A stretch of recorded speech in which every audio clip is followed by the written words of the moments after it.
presence here during the 2 days. We have, the least of inconveniences, and we have spared no effort to make it as convenient to you as possible. But still, I think that we have all come together as the science communication family. I look at this conference itself as both challenge and opportunity. The very fact that NISCARE, CSIR NISCARE has come together with India's premier media training institute is a reflection of the great opportunities in science communication. But at the same time, the very fact that this conference has not got the kind of coverage that any trivial incident gets, that therein lies the challenge.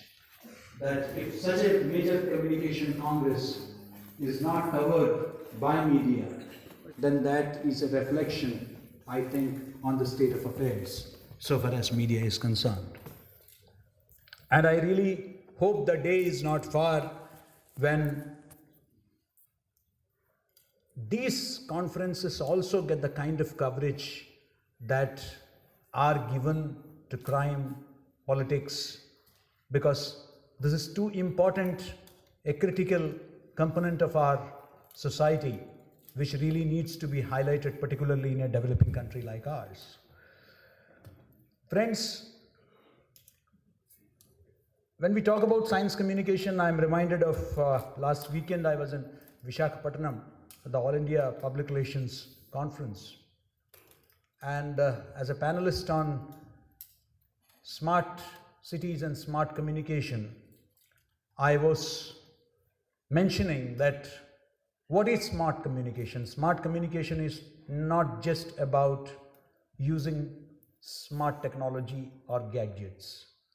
Smart communication is about preparing smart citizens. And when we talk about preparing smart citizens, they should be people imbued with scientific temperament, people who are aware and enlightened citizens in every sense of the term. For example, in a smart city where you have given so much of importance to infrastructure, I would consider a smart citizen as somebody who knows how to be ready in an earthquake situation. For me, that's a smart citizen who is scientifically aware. Somebody who knows that when somebody in his office gets a heart attack, how to provide the first aid, there and then. How to respond to an emergency situation. For me, science communication is not just about reporting from the lab. For me, science communication is about the citizen being made aware of basic scientific things wherein he should know that how I should respond to a particular situation. That is creating awareness. And I believe that there is so much of work to be done. And this work is not to be done just by media. The scientific community and the media have to be partners in this. They have to work shoulder to shoulder. Otherwise, this is not going to happen. I know we all love media bashing, but media also has its limitations. Maybe in this age of communication, are we able to reach out to the media in a language with a content that is saleable, that is comprehensible to the readership, to the viewership? For me, that is important.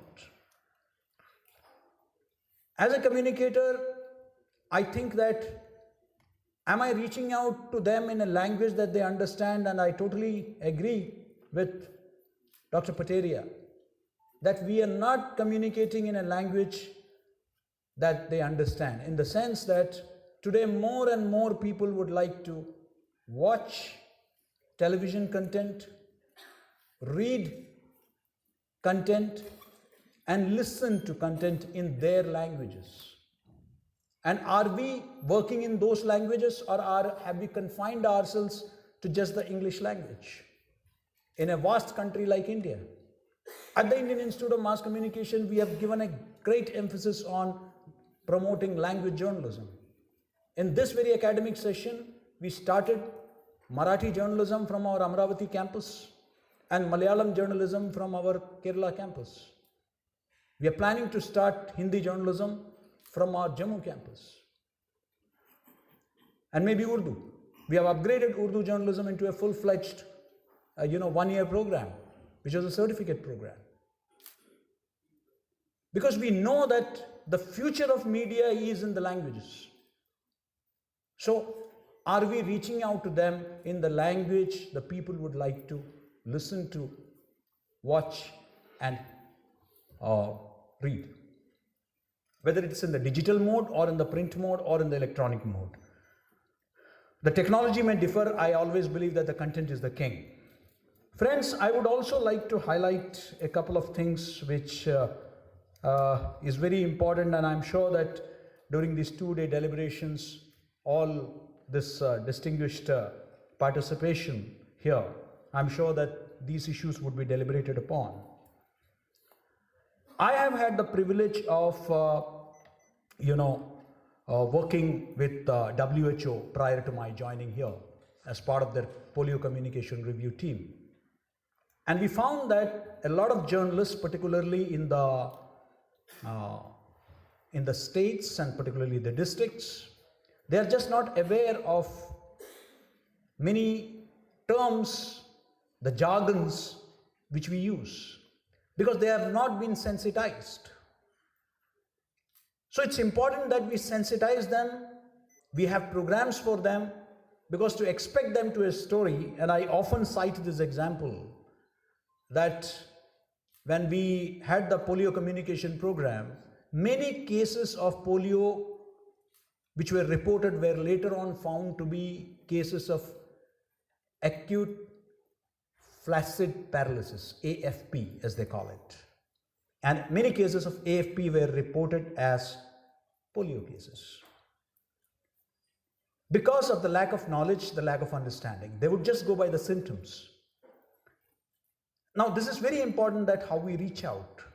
And as a result, we got many cases which were reported, which were actually not polio cases, but which were reported as polio cases.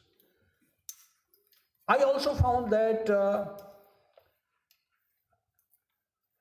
a lot of organizations are working, often at cross purposes. There is no synergy between organizations working at different levels. And this is very critical, particularly in science communication, that organizations come together. And I think this CSIR, IIMC coming together is a major example of that, that instead of wasting our energies, if we come together, that can lead to a better understanding of issues. I've had the privilege of working with Dr. Pateria together as part of Doordarshan to launch Doordarshan Kisan, which is a channel exclusively dedicated to the farmers. And I believe that a lot more needs to be done than just launching a channel. How are we communicating? We recently saw Cyclone Oki and its devastating effects. Were we able to communicate to the fishermen? And how do we communicate? Are we just communicating policies as they are, or are we going into the implications of that? For example, I am often bewildered by the way Swachh Bharat is being reported, just as another government program. I think Swachh Bharat has the potential to change the entire dynamics in terms of health, hygiene, in terms of even education. If we have toilets for all, and if we have toilets for girls in schools, it would take care of the massive dropout rate among girls. We talk about a lot of issues, we provide midday meals, but one crucial aspect that we forget is that a lot of girls drop out, adolescent girls drop out because of the absence of toilets in their schools. I think Swachh Bharat is also about that. So in the absence of understanding, we tend to look at programs in a very narrow way. I think that needs to be. There have been studies which have found that toilets built by the government or local authorities in many parts of the country were being used as storerooms, and the open defecation continues.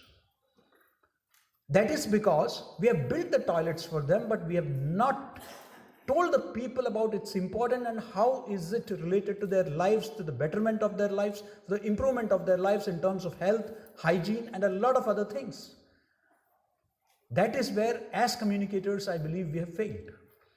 So having a large number of policies and schemes and everything is in place, but finally, when we look at the dividends, are we able to reap it? That's something that we need to talk about. I also believe that somewhere there is no dearth of content. In fact, recently I met a couple of youngsters who have come out with a project wherein they are actually helping out scientific institutions to publish their works in mainstream newspapers. And I met this young communicator who was working on that. I had a very interesting interaction with him, and he said that they were able to start programs or rather columns in Kannada papers like Prajavadi. They were able to do science communication, columns related to science. Because a large number of reports are being published by our science institutions. A large number of studies are coming out, a large number of research is coming out, but that's not finding its place in the media. And I think that having been part of, I would say, imparting media skills to scientists from TERI to Indian Forest Service officers prior to my joining this institution, I feel that somewhere scientists will have to turn into communicators in a big way. Of course, we need to sensitize journalists, but I think that it is also equally important that scientists also become effective communicators.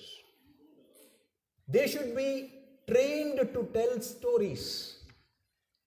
I know their focus has to be hardcore research, as was mentioned here. But somewhere, because they understand science jargon like anything, and they would be able to, only thing is that they need a little bit of training because they are used to writing science research papers for research journals. Can we tweak it a little and make it interesting for the layman, for the common reader? I think that's the big challenge. How to make it happen? To tell them to tell stories, anecdotes in the same way you have stories, the Jataka tales, the Panchatantra. You have all these beautiful tales which are still remembered, orally conveyed, but for centuries we still remember those stories. Because the effective manner, the anecdotal manner in which these stories were told. So, I remember Terry had a story to tell about the Light a Billion Lamps campaign, LABL. And we trained them not to give a press release about the campaign by Terry, but how that one lamp has changed the life of a young student who could not study once it was dark. And that changed the entire perspective, and the stories got into print. Because there have to be human interest stories which attract the readership, where the readership feels that yes, this is my story, or this is a story I am familiar with. That is where I think that we need to communicate. I would also say that it's just not about achievements that we should be talking about. Because a lot of stories, unfortunately, sponsored by multinationals.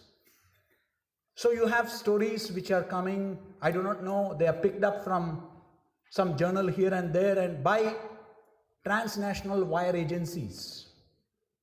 And they are further transmitted by our own agencies and our own newspapers.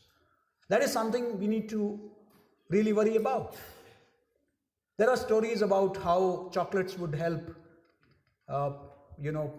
pregnant women and having happy children, you know. What is the scientific basis for these kind of studies? Just because it is coming from the West and as a couple of people from some major university, but who are behind it? Who are the vested interests behind it? I don't want to take the name of any chocolate company, but certainly who are going to be the major beneficiaries of such a story? We really need to think about. So, I'm not questioning that study, by the way, but I'm just saying that we really need to cross-examine, cross-verify that before we publish such stories, that who are they going to help? That is again a big challenge where we need to actually, our communicators should know that what is a science story? Is it just because it is readable, it is interesting? Is it something to be dished out? Just because it is interesting. In India also we have had a long tradition. I'm glad that since the West has started taking notice, we have also started taking notice. So now, because the West, there was a big issue over patenting of turmeric. So because the West took it up, so then we woke up about turmeric, which we have been using for centuries. I think that at a time when the world is looking at integrated medicine, holistic medicine, I'm not saying everything that is come out from the past is necessarily good, but there are certainly many good things which have been used over the centuries and which have been handed over from one generation to another and which are still effective. What we call, gharelu nuskas or, home remedies, which are quite effective. Are we communicating them? Their efficacy, studies about them. I think that again, for us, when we talk about this subject that we have chosen for today, about communicating India's scientific wisdom, I think that it is very important to keep these factors in mind. I would like to again mention here that at the Indian Institute of Mass Communication, we have always been working, striving hard. We are not just another media school. We are the training academy for the Indian Information Service. We are the communication training center for the armed forces, for the paramilitary forces, for the state governments, public sector undertakings. And we are also training mid-career journalists from developing countries. And we have trained over 1,500 journalists from 127 countries over the years. And every year we train 50 journalists from abroad. And I would say that it is important that we reach out to them with our wisdom, with our scientific learnings. And in this regard, I think that we have had the opportunity of signing this, what Dr. Pateria mentioned, the Memorandum of Understanding, MOU, with CSIR NISCARE, and we would be delighted to share these thoughts with our foreign students also. So it's important that, the progress we are making in the field of science and science communication need to be told to the whole world. At Indian Institute of Mass Communication, we have had the privilege of designing India's first public health communication course. And we, along with Thomson Reuters, Oxford University, we have fine-tuned that program, and today that program is part of our regular program for the journalists, the CASP, the Critical Appraisal Skills Program. And all our faculty members have been trained in that, not just in Delhi, but in all our campuses across India. So we are taking these steps to make the upcoming generation of journalists more sensitized, more aware, more enlightened. But this cannot be a, you know, a journey where only we are there. This has to be a journey which we all have to undertake together, each one of you. So this gathering today is not just another seminar or another symposium. I think it's the coming together of two major forces, that of science and communication. And I am sure that together we can. And I'm sure that the deliberations in this conference are going to be very fruitful. We have got our own peer-reviewed, nationally acclaimed journals, The Communicator in English and Sanchar Madhyam in Hindi. And these journals would also be regularly devoting a lot of time to science, a lot of time and space to science communication. I am not sure whether you are aware that Asia's oldest communication research department is at Indian Institute of Mass Communication. You know, we have the Department of Communication Research, and I'm sure that we can also work in science communication research together, and a lot of ideas are going to be generated during these 2 days, and they are taken forward to their logical conclusions, and this conference will prove decisive and critical in taking science communication in India to a new level.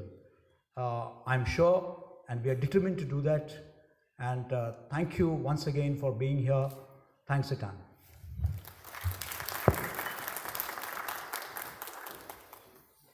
Thank you, sir. Up next, we have release of the book Disasters, Shorts, Stories, Essays and Anecdotes. We have Ms. Neera Jain, Editor, National Book Trust, amongst us. I would kindly ask her to come onto the stage.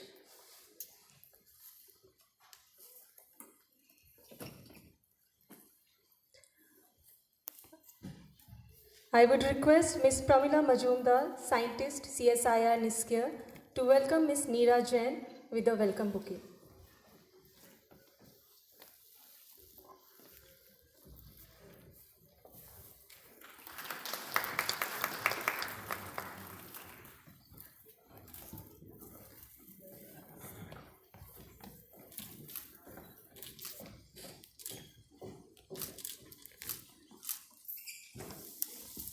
I would like to request Ms. Neera Jain to present the books to the chief guest, Dr. Sangwan, for release.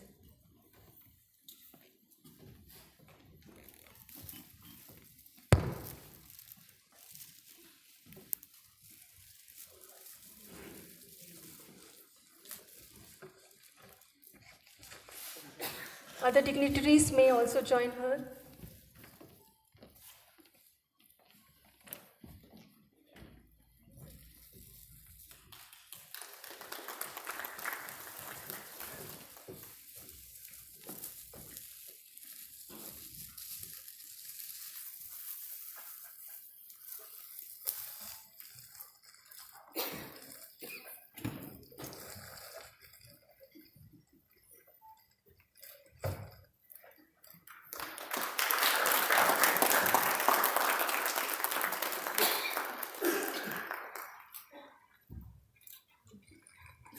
I would request Ms. Neera Jain to say a few words about this book.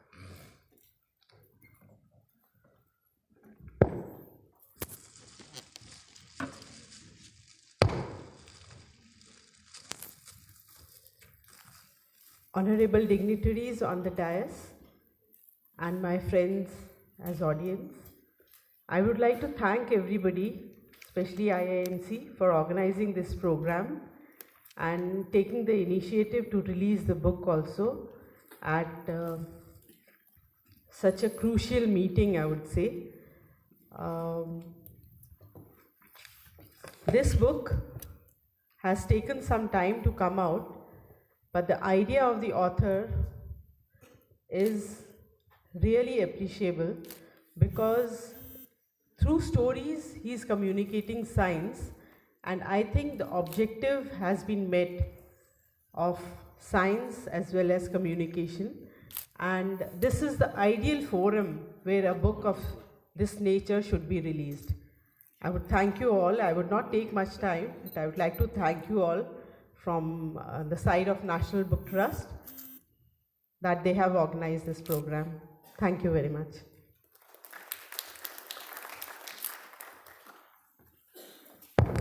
Thank you, ma'am. I take this opportunity to introduce the guest of honors of today's program, Shri Kamal Kishore, Member, National Management Disaster Authority. Shri Kamal Kishore has worked on disaster risk reduction and recovery issues for over 22 years at the local, national, regional and global levels. Before joining the National Disaster Management Authority, he worked with the United Nations Development Programme for nearly 13 years in New Delhi, Geneva and New York. At UNDP headquarters, he led global advocacy campaigns to address disaster risk reduction concerns in the UN's Sustainable Development Goals and the post-2015 Development Agenda.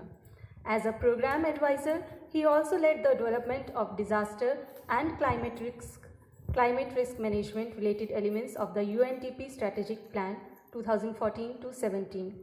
Previously, as UNDP's regional advisor for South and Southwest Asia, he supported more than 10 countries on a range of public policy and institutional development issues. I would like to call upon Shri Kamal Kishore to address us.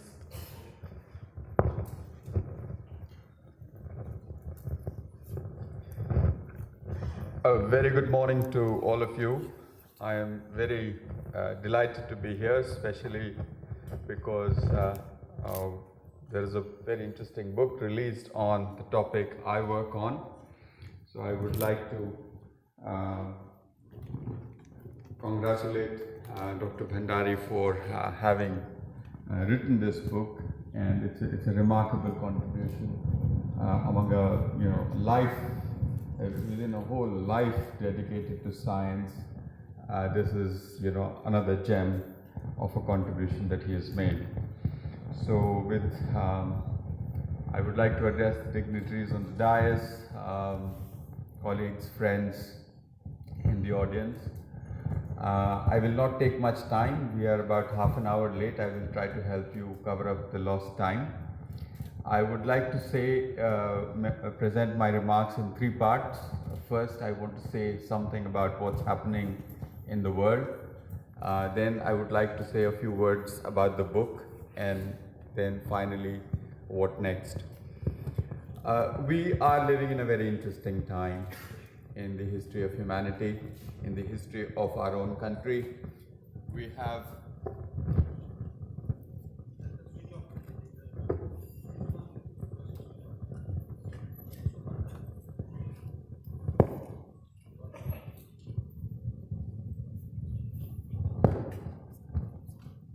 I don't know where it is coming from. Anyway, maybe if I stand farther, it will be better. So we are living in a very interesting time. This is a time of paradoxes. There are contradictory things happening. On one hand, let me highlight three paradoxes. On one hand, it is the age of specialization. Where everyone is a specialist. The doctors are scared these days because when people go to see the doctors, patient has already done a lot of research on the internet, and the patient thinks that they know more about the disease than the doctor does. The same happens in disaster risk reduction arena as well. If you've seen the coverage of Cyclone Oki, jitne muh utni baatein, there are some people who are saying that IMD prediction was spot on. Some people who are saying that they could have given more lead time, and so there is a whole chaos there. So on one hand you have specialization, on the other hand everybody is an expert. The second paradox is the paradox of technology. The kind of technology we have right now, we've never had that before. It is often said that a mobile phone, a smartphone in your pocket has more computing power than the spaceships that went to Apollo. The kind of stuff we have on geospatial technology all of us are participating in those technologies. We are both producers and users of a lot of information. You go from here to, any place, you're constantly feeding information into Google through your phone, and Google is giving that information back to you in terms of how the traffic is going to be. At the same time, there is the paradox that we are not able to actually make the most optimal use of the technology to actually meet the needs of the most vulnerable. The previous speaker talked about Cyclone Oki warning to the fishermen. So, in this day and technology, it has been a huge challenge to, get the warning out to fishermen who've left before this depression formed and so on. So how do we maximize the unprecedented level of technological advancement we have? The third paradox, you can talk about the access to internet, the access to mobile technologies.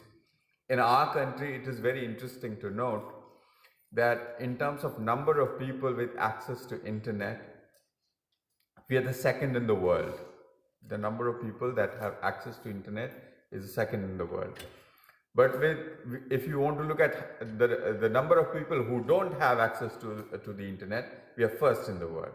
So we are in top, whichever way you count, from the positive side or not so positive side. So in such a context of such a flux, where there is so much confusion, everybody's an expert, yet you have highly specialized field. You can't even pronounce the names of those fields. So, I heard a term called mechatronics. I wonder what mechatronics is, I have a vague sense, but there is so much specialization. Everyone is specializing. You have technology, yet we are not able to solve the problems. You have access to information, yet information doesn't get to the place where it needs to get. So in such a context, as we said earlier, really content is the king, and content which can be used, which can be understood, used for practical purposes is something really valuable. And what Dr. Bhandari has done is really generated content in a format which will actually serve the needs of the society, particularly for children. I think the book will be very interesting. Even for me, it has been very interesting. I got a copy last night and I've been sort of flipping through it, and the most delightful thing about the book is that you don't have to read it in sequence. You just open it and read it. You can finish a chapter in your ride from your home to the office. You can finish one chapter, and it sort of provokes thinking. I think the book does 6 things very, very remarkably. Besides being a delightful and enjoyable book, I think one thing is that it really demolishes a lot of myths, and it does that very gently, but it does it very firmly. In Hindi they say that jor ka jhatka thoda dheere se lage. So like for example, there is one story which starts very nicely. It's about Bolt from the Blue, where basically it talks about what is the notion of Bolt from the Blue. Are the disasters really bolt from the blue? Are they really that unexpected? So it starts with the popular notion, but then it actually, by the end of the text, it begins to say that no, actually we know where hazards occur. So if we were a little bit more aware, it would not be a bolt from the blue.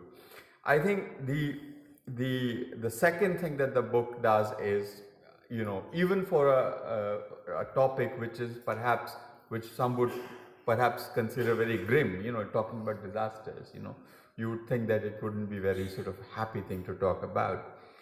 But the book, what it does is that it inspires a lot of courage. So there is the story called Cheer Up, Worst is Yet to Come. So it is saying that, we shouldn't be scared about thinking of the unthinkable, thinking of the worst case scenario that are scientifically possible to occur. Because only when you embrace, the possibility of something really bad happening, that you will actually act to address that it doesn't happen, or when it happens, the impacts are minimized. The third point the book does is that it also sort of makes you, it also leaves you with a sobering reflection about also the limits of what we don't know, limits of current state of knowledge on certain aspects. I think there is this story called Where is the Bull's Eye, which talks about the whole issue of prediction, but also prediction of earthquakes. And it begins to say that, yes, we are working on it, but we are still far away from it.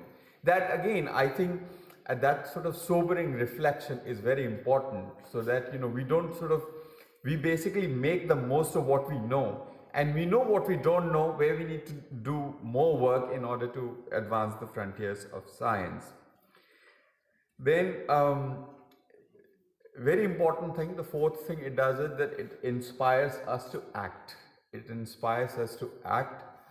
There is a story there called Take the Bull by the Horns. You have to confront the problem. You have to act.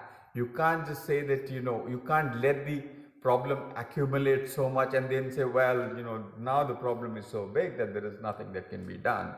So I think the whole thing of inspiring action among people who read it is very good.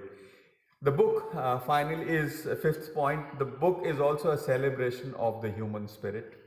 There is a very good story in it which is about the Betancourt rescue. I think the story is called Daring Feats of Heroic Rescue. So I think that it is also a celebration of human spirit in face of adversity. It also encourages us to act with a lot of confidence and invest in our future. And when we have to invest in our future, we shouldn't have to sort of think about, can we afford this investment? If it makes sense, we must invest in our future. I like the title of the story which talks about it, The Miser Robs Himself. I think what a beautiful title to say, like when we do half-hearted investment in science, when we do half-hearted investment in application of science, this is exactly what we're doing. We are robbing ourselves by being miser. So I haven't read the full book, so I have read about 10 chapters. I think many more are still remaining. So I thoroughly enjoyed myself, and it's a remarkable contribution to my field of work. And it is, in a sense, I am Dr. Bhandari's client, because he is helping me take my work to the people. I hope the community that is sitting here will do more work in this area. It is not very interesting to know that 58% of the country's land mass is exposed to moderate to severe earthquakes. That's a fact which was true 100 years ago. It is a fact which will be true 100 years hence. What is more interesting is that there are more people, disproportionately more people in that 58%, 78% of the people live there, and that is what causes problem. And when those 78% people build houses which cannot withstand earthquake, that is what leads to disasters. It is not the earthquakes just by themselves. That story has to be told. The story has to be told that the famine that occurred, which was a disaster before independence, changed the course of history of our country. There is a beautiful story where Dr. Bhandari talks about the earthquake that occurred in the late 30s. He even challenges Bapu on that. Mahatma Gandhi said that this earthquake is linked to people not having ethical behavior, and other leaders saying no, please don't do this. Bapu, we respect you, but the science doesn't bear this. So saying this is important. Saying this there is nothing wrong in saying that, and we have to look at the implications of how disaster risk has shaped our society, how traditionally we have dealt with disasters in a very wise way, in a sustainable way. So I think if we can have more such initiatives where we can take science to the people, the science of disaster risk management to the people, that I would be very, very happy, because this will advance the cause that I work on. Thank you very much, and Jai Hind.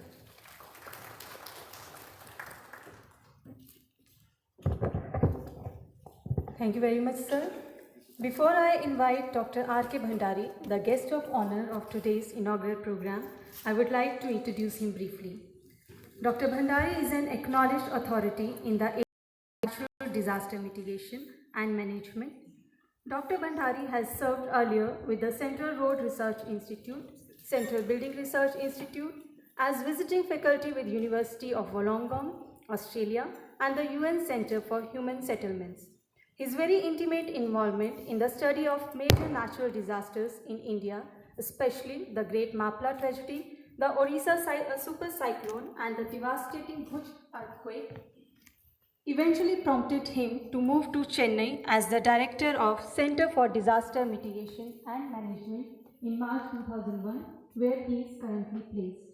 In recognition of his outstanding professional contribution, he has been bestowed with several awards from the highest professional bodies, which include the Fellowship of the Institution of Civil Engineers London, Indian National Academy of Engineering Institution of Engineers, and Indian Geotechnical Society. I would like to request Dr. Bhandari to address the gathering.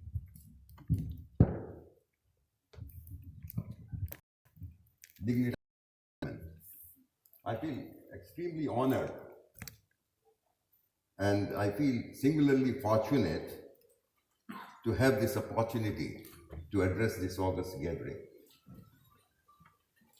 It's not just about my book, about which you heard from Dr. Kamal Kishore. It's also not about the step taken by NBT to publish this. All this I recognize is a very small effort in highlighting the power of science communication. And I would call it is just a first step in 1,000-mile long journey. I'm happy that it is the first book of its kind, but I think it will open the door for many of the authors to come in and serve the cause of disaster mitigation through short stories, essays, and anecdotes, which I give the title of my book. Once I came across what Oscar Wilde said, anything worth knowing cannot be taught. And believe me, about a week I was thinking about this. This happened quite early in my career. And then I came in contact with the stalwarts and I found what a fire they have in the belly. They want to do something differently. The universe of imagination is very different from what we ordinarily will have. So I thought that the best way, when I used to deal with my students, my research fellows, my colleagues, and even professionals, is to see that how we can keep that fire inside us burning. Then I came in contact with collected words of Rudyard Kipling, and there is something you must have read about it. If history is taught in the form of stories, it will never be forgotten. That's what he said. Then I said, why history only? Everything depends on the communication. You may have everything right, and if the communication is wrong, things will fall flat. So it inspired me. When I looked around, I found that there is hardly any communication between the best of the researchers and people who want to use that research. So that was a provocation also that I thought of writing this book. And then I said that these stories, inspired they are from dozens of stories that I read and Panchatantra and all that you mentioned, they have to be speaking stories. You know, there has to be some kind of curiosity generated in the part of the reader, so that you don't have to tell whether you have read my book or not.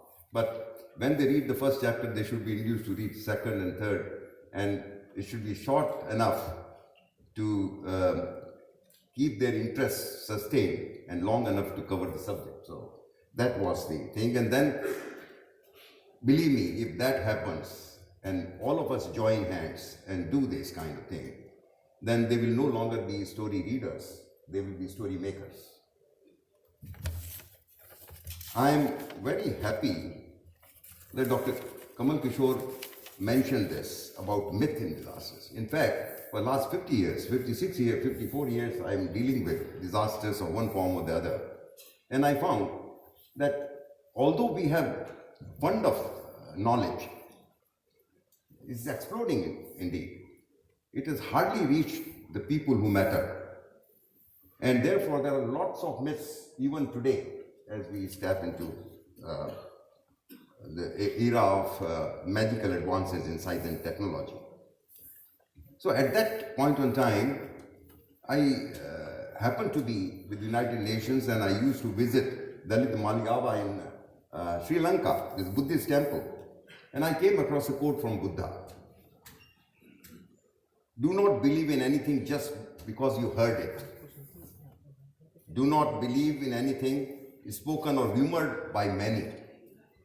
Do not believe in anything written in your religious books. Do not believe in anything because it comes from the authority of your teachers and elders. Do not believe in anything handed down for generations.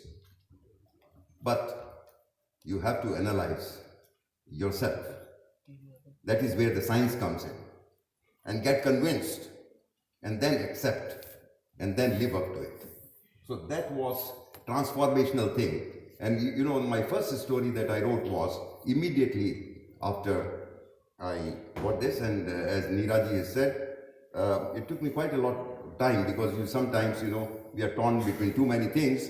And I have written in my book that was an advantage because it gave me a lot of time to streamline my thoughts and present it in a manner. So that was the time that you would have wasted on the book, which I made use of in improving upon it. And fortunately, Dr. Kamal Kishore, although I know that he had engagement in the Home Ministry, he was able to come, and no person would have been better than him, because I, on the advisory committee to the National Disaster Management Authority, see that he is actually the interface between India and rest of the world. The Sendai framework that has been launched, Prime Minister's 10-point program, all this, and the National Disaster Management Plan, which has been released by Honorable Prime Minister last year, all this actually involves communication. And disasters being those where the communities at large are first responders. We have to prepare them for this. He has been a strong champion of integrating disaster management with development planning. You mentioned about smart cities, and I agree with you that just by giving a label, smart cities don't become smart. Just by giving a technology which is smart looking, even smart people, sometimes, if they work like solo players, it doesn't seem to work. They may be individually very brilliant. And here in this country, the difficulties of coordination, working together, which is why I'm fascinated by the fact that so many of you are here and pulling your weight together in the same direction. Even best of the examples of tapping of the synergy of strength actually starts from this gathering, I feel, because you're half a dozen leading bodies, and if there's a meeting in the physical space, if the meeting of minds is also there, I don't know whether the sky is the limit to which you can deliver. I would make one appeal. I'll use this opportunity because you are the audience which matter in this science communication. I urge that disaster mitigation is one of the highest priority area insofar as the government's commitment are concerned. In so many flagship programs that have been launched in the country, but it has not received the same priority in documentation, in science communication and all that. So when you deliberate on the priorities at the national level, please do not forget this to be put as one of the items to be debated in terms of your hierarchy of priorities, order of priorities. But this is certainly what I would like NBT also to note, because I found that they are having a huge program of publications, but there is no focus on them. Fortunately, Dr. Manoj Pataria has been instrumental in this, because that is what brought me in contact with the chairman of NBT, who unfortunately is not able to be here today. He had some other engagements, but that is where I have also flagged that it should be NBT's priority. And when Dr. Manoj Pataria himself is taking a lead role, I'm sure that it will be CSIR's priority, and with all of you together, we will be able to see that we come out with more and more publications that can benefit this. And it could be this book has been placed in the Young India Library series. I would like this to, and there is a promise that it will be translated in other languages, you mentioned. And I think with this kind of interest, if it develops, that will hasten the pace of translations. Otherwise, you know, we have always new projects and we forget the old one. I am happy that Professor K.G. Suresh and Mukul Sharma ji, mass communication. In fact, this is one thing where there is an element that can be picked. You mentioned about the stories, and I was very fascinated to hear that we resonate in view that this something could be done. Indian Science Writers Association is there. Of course, I am associated with that. Vigyan Bharati, Sri Jayakumar ji, and Society for Information and Indian Science Communication Society. So this is a powerful group. Let me now take 1 or 2 more minutes to pay my debt of gratitude, you know. And first of all, to the CSIR family, where I had served the organization for ever since, I took my first jobs 1964. So you can imagine that how much of association I have. And my association, by the way, continues until, I am not in the Margdarshan Mandal. I am actually involved in associating myself with CSIR, and maybe it will see me past my age of 80. So I must pay the gratitude, because it is CSIR which gave me opportunity to be associated with all these programs, real life programs. The presence of Dr. Rajan Singh Sagwan, director of the academy, is a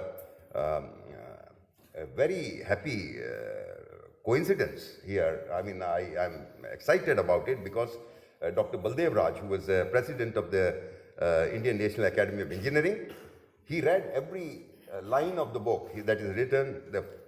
The foreword has been written by him, and he would be very happy that this book has been released, and I request Dr. Sagwan to convey to this. I'll also write to him that we miss him today on this date.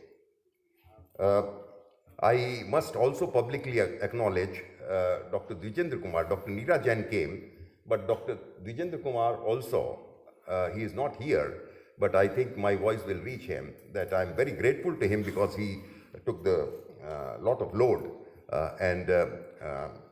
in trying to keep pace with me. Finally,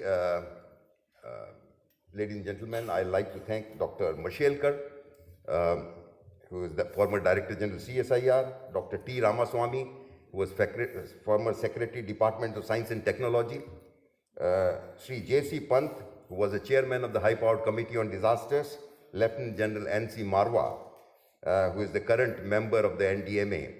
They were, and many others who were kind enough to go through the book and developed. I didn't keep it confidential, you know, or copyright or something. I made the manuscript available, and all of these people not only read the book but provided reviews which are part of the book. So I am grateful to all of them. And finally, I am grateful to my friend Dr. Manoj Pataria, because in fact this thing would not have happened but for him. I had more or less left it to the NBT and others, and he, as one who is deeply interested in the cause of science communication, picked it up, and so really I'm indebted to him for that. Thank you very much for this.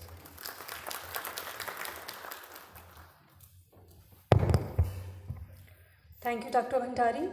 It is my privilege to introduce Dr. Rajendra Singh Sangwan, Director, Academy of Scientific and Industrial Research, ACSIR, as a chief guest of today's program.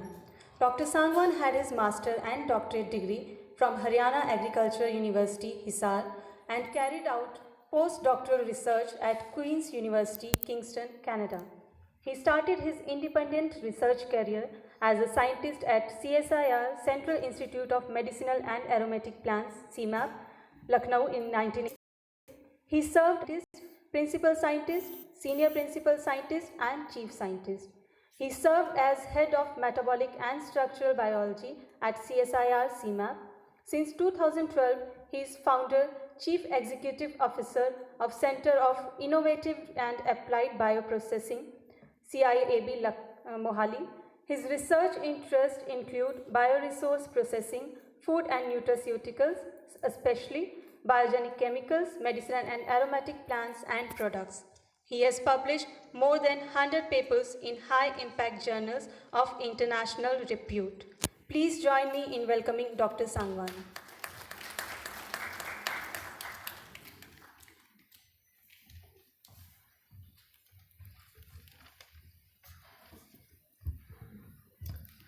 Dignitaries on the dais, dignitaries of the dais, distinguished delegates, ladies and gentlemen, very good morning. I feel privileged that I had an opportunity to join this event and an opportunity to learn about mass communication. I'm a kind of a typical scientist who communicates within a small periphery, and today I realize that world is much larger, and we remain happy in communicating a few, and communicating within few also to few who are already in our own influence. So there is nothing great about this. If we talk about challenges in mass communication, I may say something which may not fit into the principles or dogma of mass communication. I'll just express what I feel after hearing the learned speakers on this inaugural session. When we talk about the teaching, the quality of teaching, and also the ranking in academics, so one of the criteria is that the student-teacher ratio. And it is considered an important criteria in academic measurement, and we consider as a challenge. But we talk about the mass communication, I think this is the biggest challenge. And challenge communicating to those who are not in your influence, but they are in certain different diverse types of influences that you are to actually cross. And when you talk about science, then we are to create a new kind of space in the community or the masses that we are going to communicate to. It was very interesting, and I feel it's a great achievement that Professor Bhandari has written a book and NBT has published it, and it is in the form of stories. From our childhood, we hear the stories either from the mother, grandmother, and sometimes some other elderly person in a village. And at that time, it creates a lot of interest. Why it creates an interest? I feel there is some kind of a motive that it creates an interest. A story either must show some kind of a wisdom, or a story must have some kind of a miracle, or a story should have some kind of a solution to a problem. And at least in two of these things, there is a science. And this is where you have to create the science in a spirit in which the receptivity can be according to the learners or the whoever is to whom the communication is directed to. And when we say science communicating challenges or paradigm in present times, and with respect to the Indian scientific wisdom, then the challenge is how to maintain this, how to create that. because Indian civilization is the oldest civilization, and we, as a scientist, we talk as the human being has evolved out of a process, and this is a pinnacle of the evolution in life. Probably something greater will happen that we do not know today. But it's in this whole evolution, the civilization is the first science. When the persons of the human race, they came together, they stayed together collectively and without competing with each other.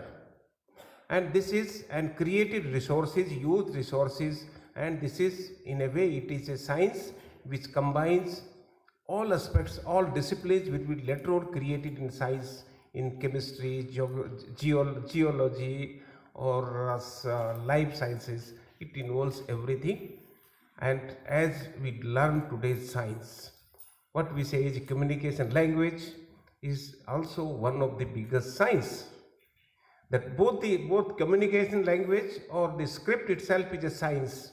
In biological sciences, the discipline from which I come from, the nomenclature of the all us animals and plant microbial species was made by Linnaeus, and this is the biggest thing in science today when we communicate to others in the same language of nomenclature.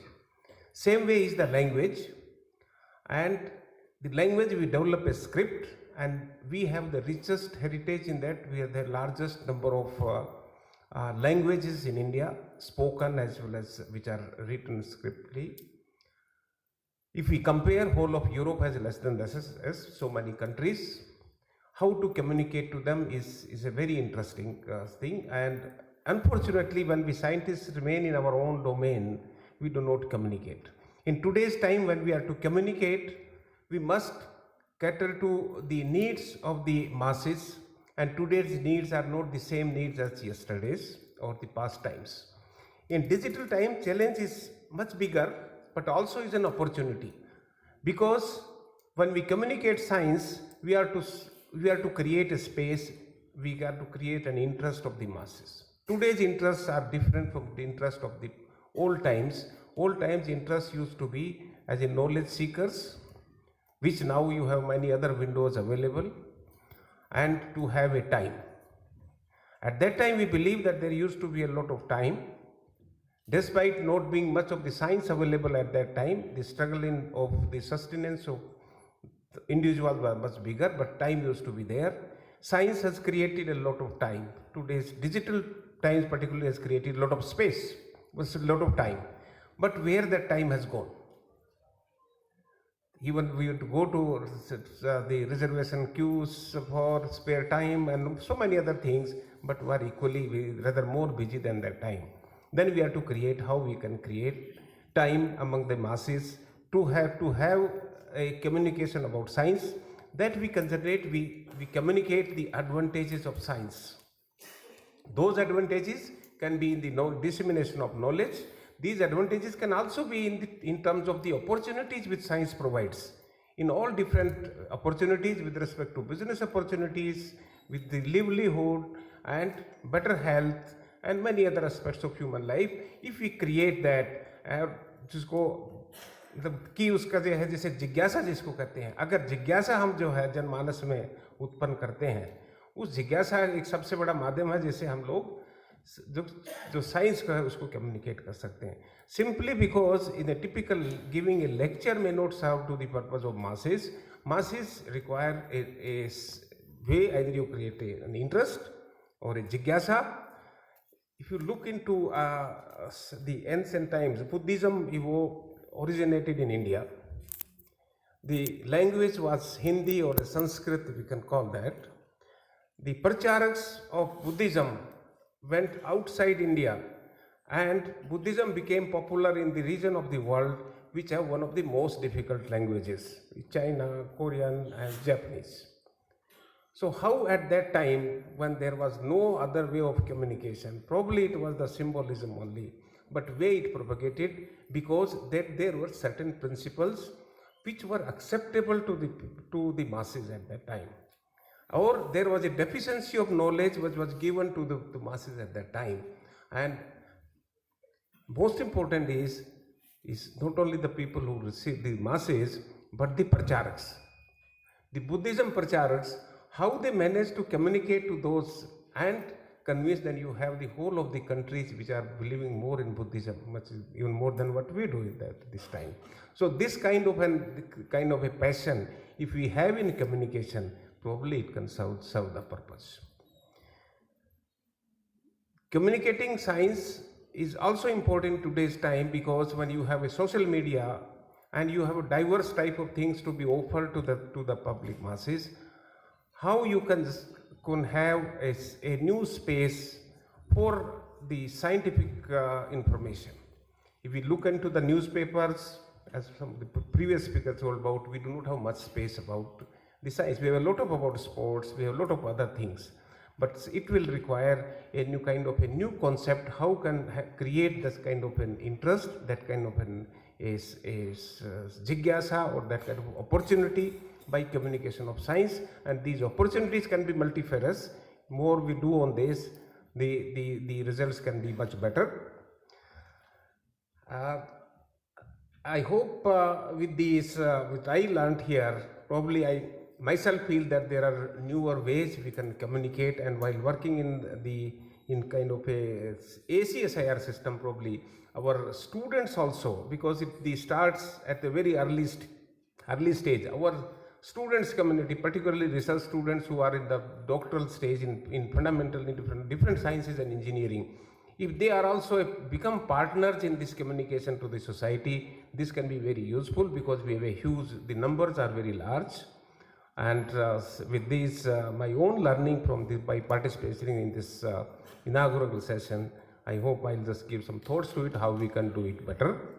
I am thankful to the organizers, particularly Professor Manoj Kumar Pataria and Professor Suresh, for giving me this opportunity for this conference. I wish it all the success. Thank you very much. Jai Hind, Jai Bharat. Thank you, Dr. Sanwan. May I now request Chair of today's session, Dr. Narendra K. Sehgal, UNESCO Kalinga Prize winner for Science Popularization, to address the gathering.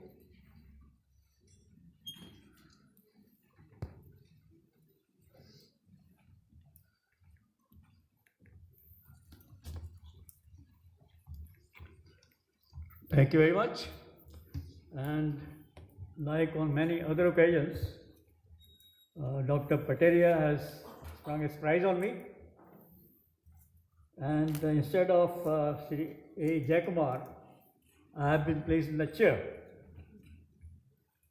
I wasn't really prepared for this, but in any case, since science communication has been my subject for many years, I'll share a few words with you, which are sort of random thoughts. Random in the sense that they had not been organized into a proper talk. They have been gathered from what I hear and what I read about this particular Science Communication Congress that is going to take place in the next 2 days. So far, I've heard people talking about science communication challenges, which we have been facing for many years. Training of science communicators, making scientists communicators and communicators into scientists. And then also, Manoj talked about science digest, science diplomacy, conveying what we are doing in this country to others, not just in English, but also trying to do it in other languages. Then we heard about talk about language of communication. The idiom that we use should relate to the people we are talking to. And how things are reported, like Swachh Bharat. You'll see a lot of things. This is a subject which is very close to my heart. I remember we did a Children's Science Congress on the theme Clean Up India. This was many years ago. I don't remember the year in which we did it. But that was the basic idea behind what I think all the Swachh Bharat campaign is right now, has been launched, and there's a lot of money being spent on it, a lot of toilets being built, and I've seen a lot of things in the name of building toilets that are going on in the country. I have seen things on television. It has been, some of this has been very, very disappointing in terms of just building toilets in the name of building toilet, which is never used, it's not even usable. There is no payment for disposal, nothing. Just building a wall which is half a toilet and so many toilets built. I don't think there was idea behind this, but you build a toilet, you must use disposal of waste.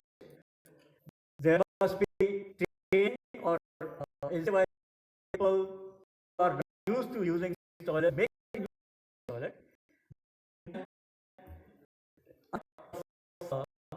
Wasting resource and not doing the that. At this time, we talk about this subject as we've been talking for years. Some things are happening. Here also working.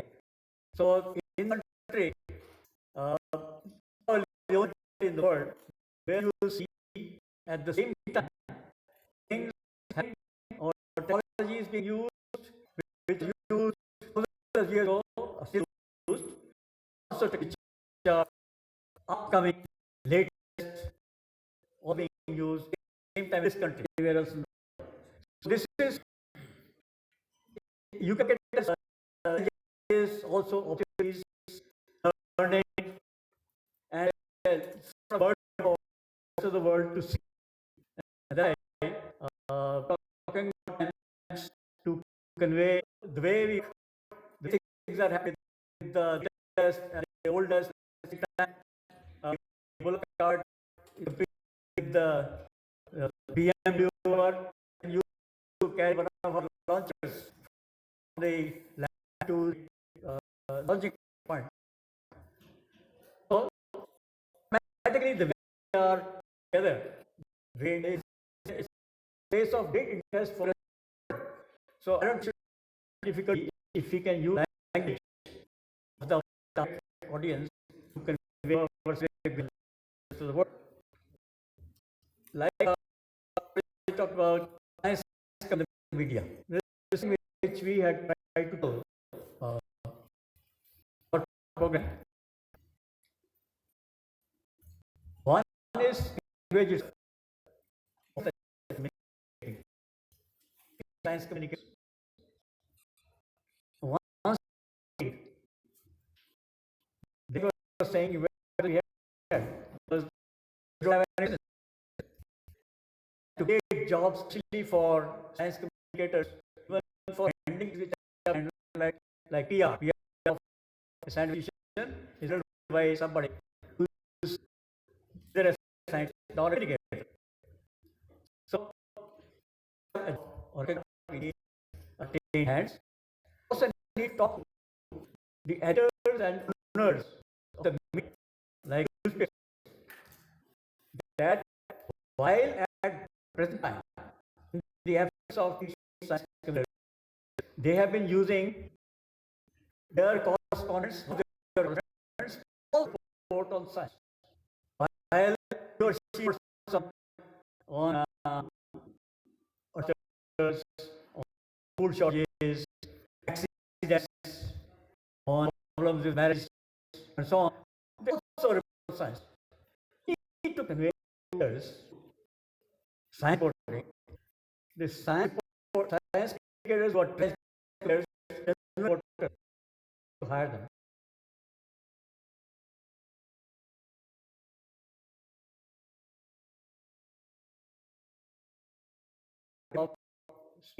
Certificates by newspapers, they have